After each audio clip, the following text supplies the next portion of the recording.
Yeah, hi. Sorry to bother you. From Severn Trent Water. Basically, all it just need to know how long you've lived at the property for. Am I obliged to answer that? Well,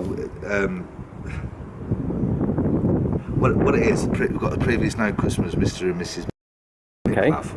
And it's just basically Severn Trent to update their records, basically. So in actual fact, then, there's no reason for me to answer that question. Well, if you don't want to know. No, I don't want to. You don't want to, right. Is it okay if I leave a letter? What's in it? That's basically what I was going to ask you.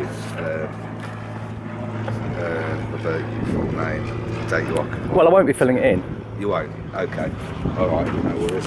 Okay. Fine. Yeah, that's fine. Thanks. Thank you very much.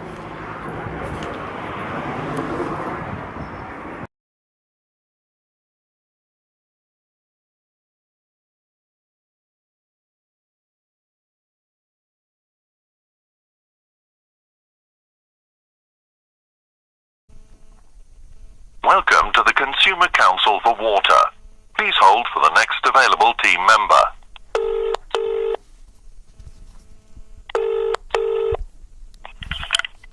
Good morning, you're through to Ben at the Consumer Council for Water. How can I help you today? Hi, it's just inquiries really. I was just wondering, can the water company cut your water off if you're in a domestic property? Well, I mean, they can't cut you off for non-payment. Occasionally they may have to shut the water off if they're carrying out emergency works. So if you haven't paid your bill, they can't cut you off? No. No. And is it, can they fit a restrictor at all? Is it lawful for them to fit any kind of a restrictor on your water? No. If there's a debt problem, they'll normally sort it out through the courts and a repossession order instead. Okay, lovely. Thank you. Okay. Thanks. Cheers. Bye-bye. Thank you. Bye-bye. Bye.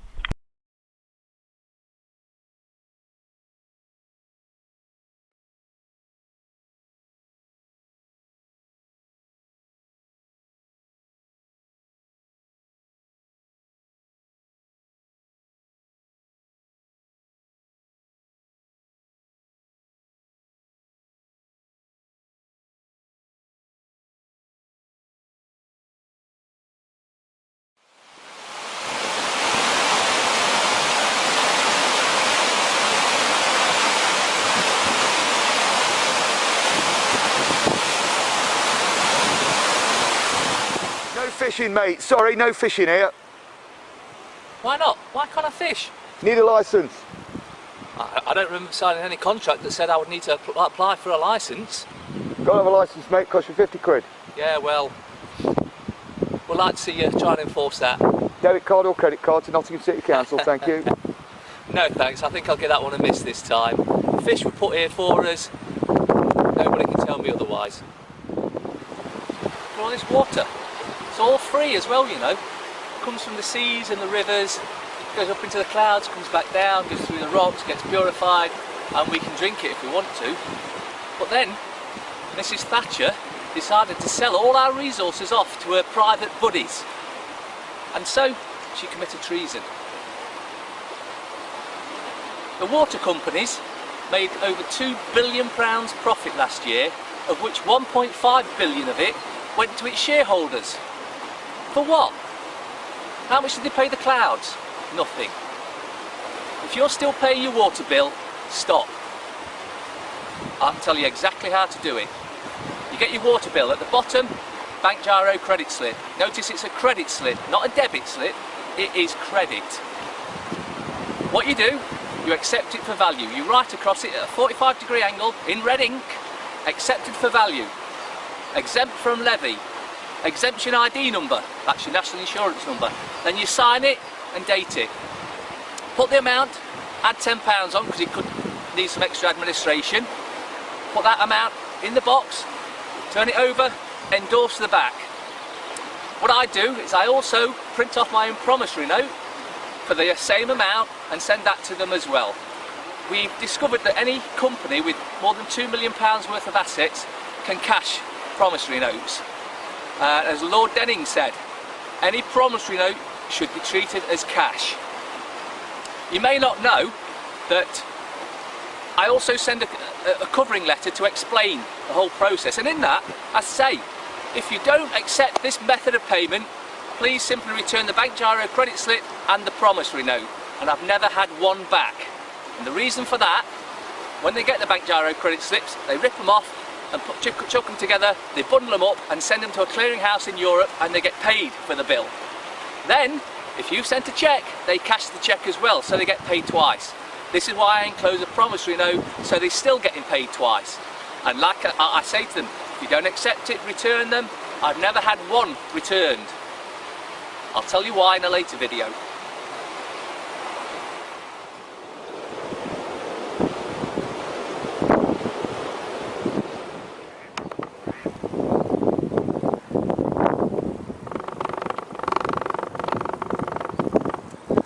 Said I would tell you why they never return any of the bank giro credit slips or promissory notes. The reason they won't return them is because the Bills of Exchange Act 1882, where it states once you've offered payment, if they reject payment, the bill is paid. That's why they won't return them.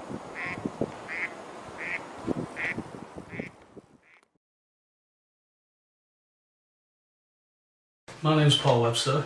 I've been, by popular demand and a lot of bullying and mithering, I've decided that I would eventually get round to do a video to try and explain a little bit about bills of exchange in conjunction with the Consumer Credit Act when it comes to utility bills.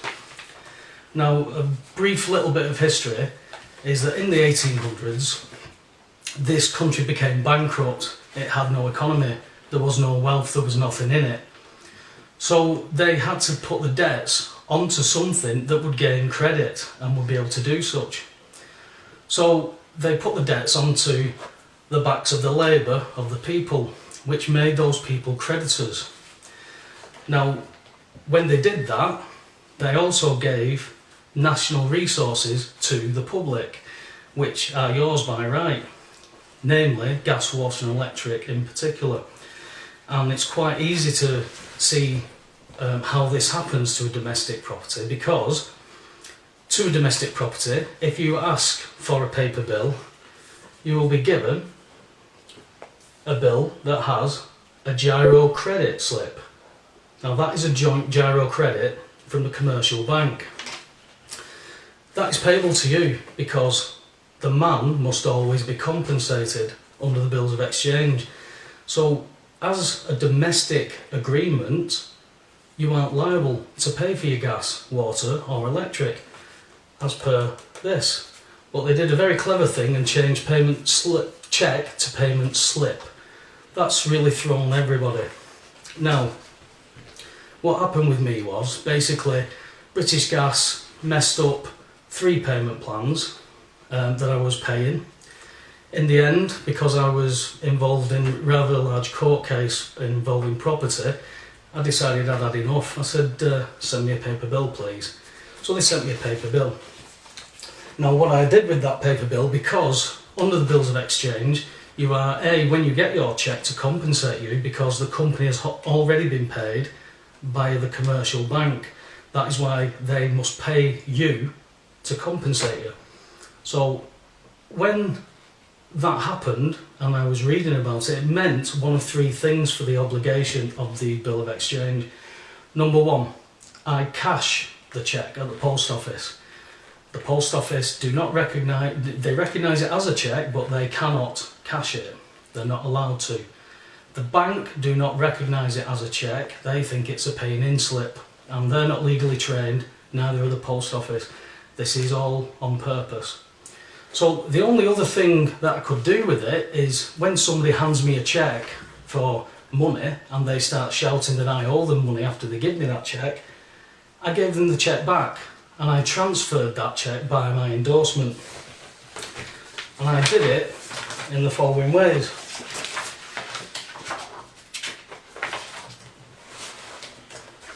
Number 1, you're right, this is what I did. So I can only go off my result and what I did. Other people might have better ways, they might have even got the mechanism perfect. This is what I did. I had the giro slip attached here. I didn't touch the cheque at all. I wrote not transferable across it.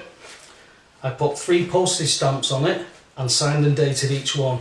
The reason that is done is to pay the stamp duty on that particular document, so that document is now mine. It's not theirs, they can't use it, it's mine.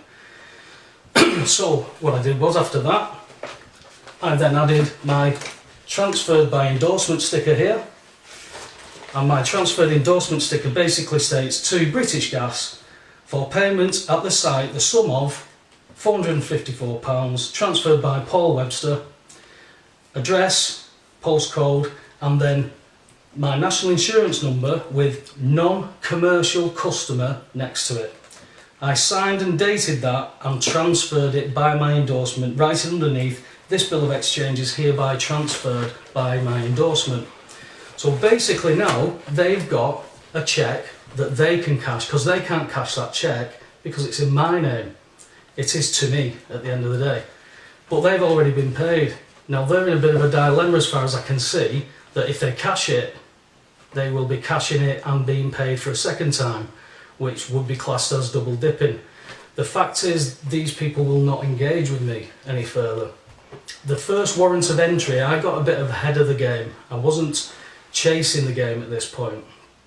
I'd already headed off a warrant attempt and had the warrant cancelled over the phone. This time I decided to go to Magistrates Court and challenge the warrant with my bundle. So I put the bundle in and I stated, that's how I paid for this bill. The gas agent stood up and stated that it was for the sum of £454, blah blah blah blah blah blah blah. And then I stated, well, there's the bill, there's the bundle, that's how I paid it via the Bills of Exchange Act 1882 in conjunction with the Consumer Credit Act 1974, section 123. Obviously the gas agent isn't legally trained, so this wasn't going to go anywhere at this point. So the legal clerk said that he was going to have to adjourn it before a district judge, at which point the magistrate, one of the magistrates, inquired what a bill of exchange was. And the legal clerk turned to the magistrate and stated, a bill of exchange, ma'am, is a legal remedy. Remedy is cure. They don't use these words unless they intend to use them. Legal remedy that we don't deal with in this jurisdiction. At this point, the gas agent who was in the dock stated that this wasn't a health and safety issue, this was a monetary dispute. To which I replied, so you're applying for a criminal warrant of entry for a civil matter. The two jurisdictions don't mix. You're applying for a warrant of entry under health and safety under the 1954 Gas Act. You are presuming, or trying to make the magistrates presume, I could be the nutter that is intending on blowing up the street because you haven't checked the supply. And he stood in the dock and stated, no, the supply is safe, we checked it when we read the meter, this is a monetary dispute. And I said, there you go, we are in the wrong jurisdiction. So the legal clerk looked through my documents and said, we're not going to be able to go through this in 10 minutes, Mr. Webster, I'm going to adjourn it before a district judge. To which he did 2 weeks later. I turned up this time to be met by a boiler man. He had his British Gas boiler suit on. It's obvious it must have been a job and knock type thing. And he handed me a letter talking about debt avoidance techniques that have been gleaned from the internet and promissory notes. I've never promised to pay. I've paid it. That's my only obligation. Is to be, I'm not liable to pay for it, I can't cash it, have the cheque back. If that's what you're claiming you haven't been paid, have the cheque back. Or come to court. So the district judge said, you're not legally trained, so we're not going to be able to deal with this today.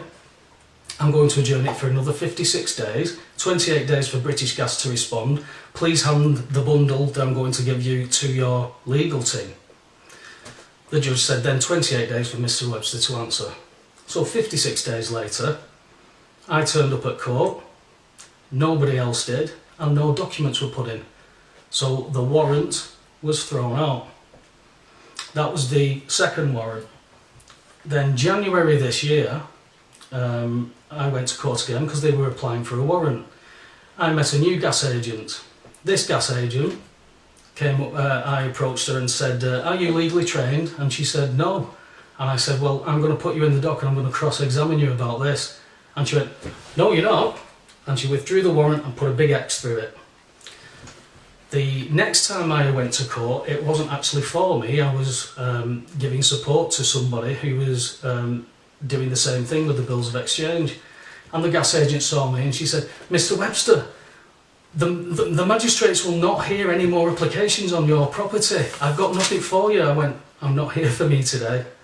I'm here on behalf of my friend and we're going to do the same thing. And she went, no, you're not. And she took the warrant out and she crossed it. So they're the stages that I got to. Since then, British Gas have decided to completely ignore me despite phone calls to headquarters and despite numerous letters.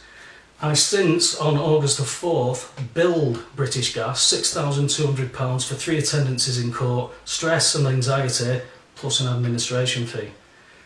They had 21 days to pay me, which was by the 25th of August. Had they not done so, they would incur £100 a day interest, which they're approximately owing me about 16 grand right now.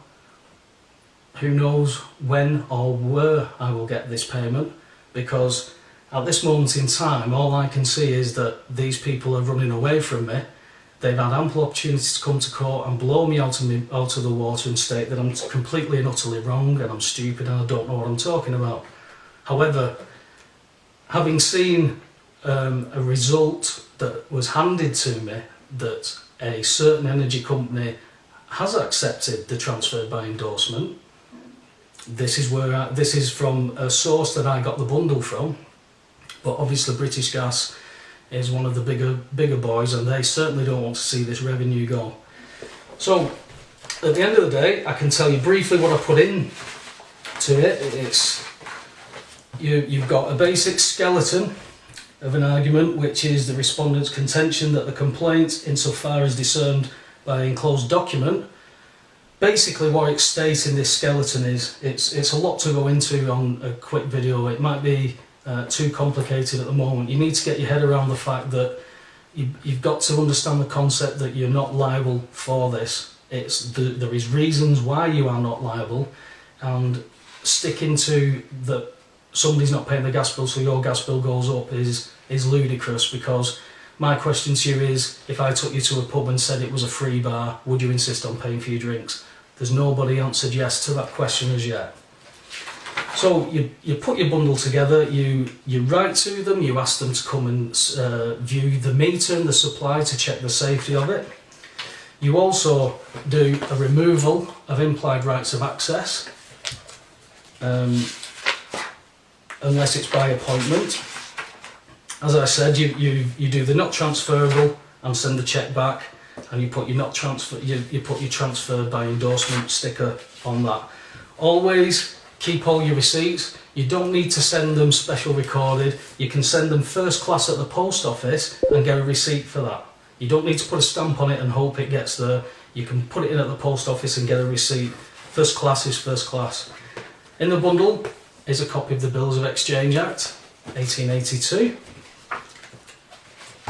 Next to that, I have the Stamp Act of 1981. As I explained, the stamp duty paid on the document makes sure that that document is now owned by you and they can't take control of it. I also put a stamp on the back of the document just in case these people try and play around with the document at all. So that's the Stamp Duty Act. I then have a copy of the Consumer Credit Act, section 123, which states under section 5, this section does not apply where the regulated agreement is non-commercial. Now that tells you that non-commercial is not subject to it. You are not liable. Along with that, we have the rights of entry under the Gas and Electricity Boards Act of 1954. This is what they applied for a criminal warrant of entry for. So they actually take you to a magistrate's court for a criminal warrant of entry based under health and safety. But when you get the gas agent standing in the dock saying, no, this is a monetary dispute, this is to put a pay-as-you-go meter in, then you don't need anything better than that. He's telling the magistrates that it's a monetary dispute. They want to put a payment meter in to hold you ransom for something that you are not liable to pay. They're committing fraud if they issue a warrant for such a thing. They only rubber stamp the warrants based on health and safety. That's what they would stick to, and that's what they go for, because they cannot get a criminal warrant of entry for a monetary dispute. We also have the Gas Act 1986, which is basically the same type of thing. It's a health and safety issue that they're applying under. I just threw them in the bundle so that you can actually direct them to where you're quoting this stuff from. That there is no monetary disputes involved in any of these acts. And then just to top it off, you throw in the Fraud Act of 2006, which, you know, it really tells them then what your intentions are.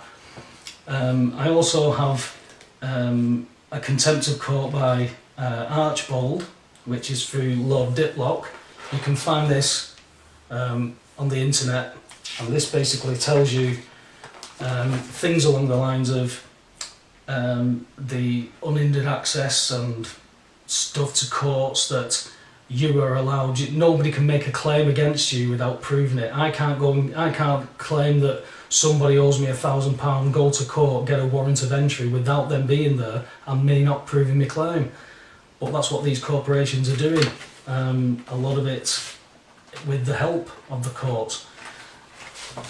Be it intentionally or not, be it ignorant or not, these people are helping corporations through Her Majesty's Courts and Tribunal Service every day. It stretches, this stuff stretches into council tax, mortgages, things like that. I can go on and on because those are massive subject matters on their own. Basically, when we boil it all down, we're being ripped off, we're being stolen from, we're being robbed blind, and it's through, most of it is through consent, which is ignorance.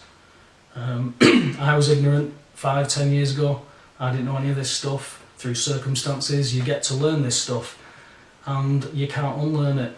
It's not about cutting corners. It's not about finding loopholes. It's what was given to you via your great-great-great-grandparents. These people have earned this for you, and you aren't taking your rights up. There'll be other videos to follow, but for now, this is Paul Webster.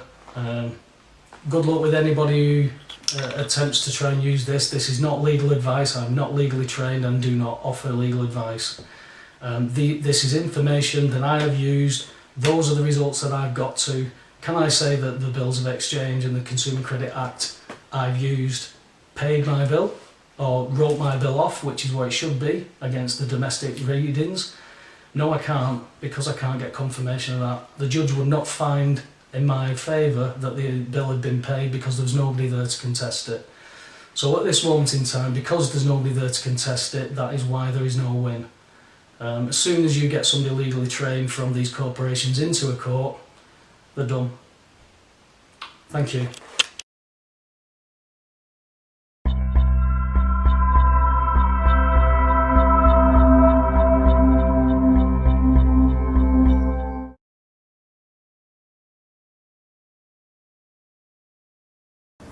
First of all, a disclaimer. What we're about to talk about isn't for everyone. In fact, if you don't fully know and get what we're saying, don't do it until you do. We are groundbreaking here. We are trying things out. We are getting victories. But, disclaimer there, don't try it unless you fully get what we're saying and what we're doing. And with that, an update, over to Kev. Hello, my name's Kevin White. You probably saw me last week giving the talk, Eviction Fraud of the Banks, about gas and electric. But before I start, I'd like to give you a picture where I am at the moment with it. I'm with a small group. There's probably about 5 of us in that group, but there's 4 cases going off, all coming from different angles. We know it works because they're running around like headless chickens at the moment, and they just don't know what to do with us. But we're all at different stages in our case, and it's all different scenarios that we're in. Every case is different. It's ironic, to be honest, but we're all at the same point. We've not progressed any further, 4 of us, but we're at the same point. But the key is where we need to be, and I reiterated that last week. We need to be in county court, because when you read statutes and acts, I can interpret the act and Mark can read the act and interpret the act, but the only one person that can interpret the act correctly is the judge. So it's like Mark said, if it's for the light-hearted people, faint-hearted people, then we urge you not to do it, because it means you go to court. It's not a quick fix. You'll have to go, may have to go to court. You'll have them banging on your door. You'll get the threat letters, and it'll just keep going. And then you just give in, and then a lot of people just say it didn't work for me, and they pay. And the problem with that is, if you try and then give up, you make it weaker for all those that are going to see it through to the end.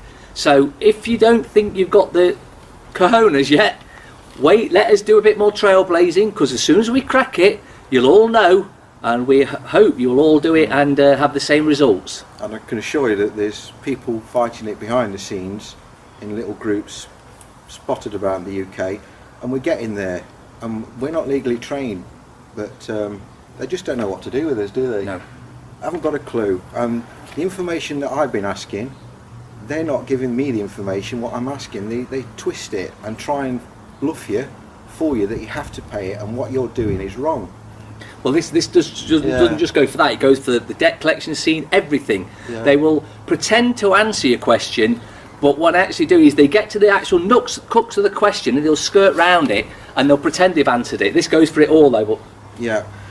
Anyway, before we start, I found this quite amusing. I went to my bank yesterday. yeah, And because I've done the direct debit indemnity clawback and I put an account in dispute with an energy company, I just wanted to cover all my bases. I take it you didn't actually do the clawback yesterday. No, I did the clawback over a month ago. Okay. Oh, so it's clear. If they haven't challenged, it's clear. Yeah, they okay. was given 2 weeks to come at me, which they didn't, and then 2 weeks to go to the bank, and they didn't show proof of claim to the bank.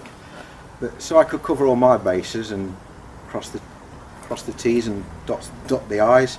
I went down to my local bank and I asked for a letter that I'd followed correct procedure for the direct debit indemnity clawback. And the guy was all there in a nice suit, and he said, "Have you paid for it?" I says, "Well, yeah, I've paid for it lawfully under the bills of exchange as a negotiable instrument." Do you know what he said? I've got a feeling you probably didn't have a clue what you were talking about. Yeah, he says, "What are you talking about?"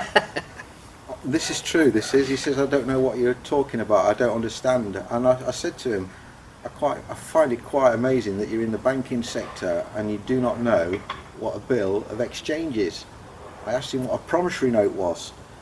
He vaguely had a clue what a promissory note was. And I said, "Well, you should know, because your bank and every bank and corporate business within the UK are issuing promissory notes, because that's how commerce works. This country is living off credit, drawing fictitious figures out of thin air. I mean, we're bankrupt already Exactly. as a nation." And that's why we have to live off, it's not so much credit, it's Yeah, debt. it's We debt. have to live off that because we're bankrupt. However, under the bankruptcy terms, every 7 years, your debts are supposed to be wiped out.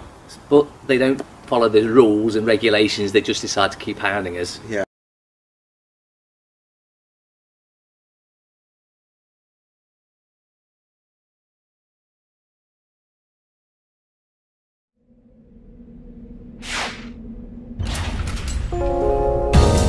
Debt Free TV, in association with GetOutOfDebtFree.org.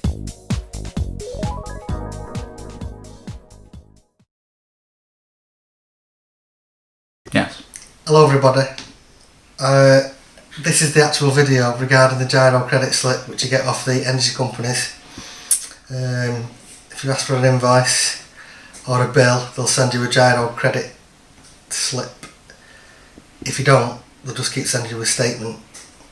And what you do is you take over the document, you put 3 first class postage stamps across the top, you sign it, date it, then you write, but not on the document, you keep the document, do not touch that document with pen, you don't never put pen to paper to it. So what we've done is we've cut a piece of paper out and wrote non-transferable across the front diagonal, which is diagonal set that way, and that's from years ago from when you used to draw your sword from left to right to strike the document out.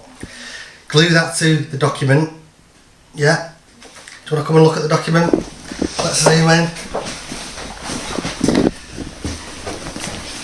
So most of the documents are about Santander, which is a Spanish bank. But there you've got the 3 stamps, 1, 2, 3. My name across there, Wesley Ahmed TM. Date, which is today's date, 39th of October 2014. There's your piece of paper. All you do is glue that to that document. Yeah, that'll be your figure and that'll be your national insurance number. Then what you do, if you turn the document over, which I'm going to do now, this is pretty straightforward. What you do again is you get another stamp, first class stamp, put your name across it, Wesley Ahmed TM, sign and date it, which I've done there, and that's just above where you tear it off, you see that? When you can tear the cheque away from the actual document itself, so don't put anything on the document itself. Then what you do is you get another piece of paper, and I'll turn it round that way so you can see it properly, and I'll read it out to you. So it says there, this bill of exchange is hereby transferred by endorsement to British Gas on this occasion for payment at the site of the sum of £175.50 as a figure. Transferred by your name, in my case Wesley Ahmed TM, of your address, then you put your address, then you put your national insurance number, whatever your insurance number is, and it's a non-commercial customer. Then endorsed by your name again there, date, and that's it, done. Now what you do is you stick that and glue that to that document, and that's it. Send it back by recorded delivery, or what some people are doing, they're actually using, going into the post office and getting a receipt for that stamp, and that's as good as having it recorded delivered. But if you haven't recorded delivered, it is trackable, so that you can track and trace if the document's received and it gets signed for in return, which is all done through recorded delivery. And that's it basically. So there's your video, what you've all been screaming for. I'll do it right up to go with the video as well, so you can understand exactly what I've just said, the way to do it. It has been used and tried, and it's worked against British Gas because they tried to apply for a warrant 3 times to change their normal meter, which was outside, to a prepayment meter, and every time my friend's gone to the court and it's been knocked back. On the last occasion, the clerk actually said to the magistrate that he's actually sought a remedy, so it does work. So there's a remedy in what we're saying.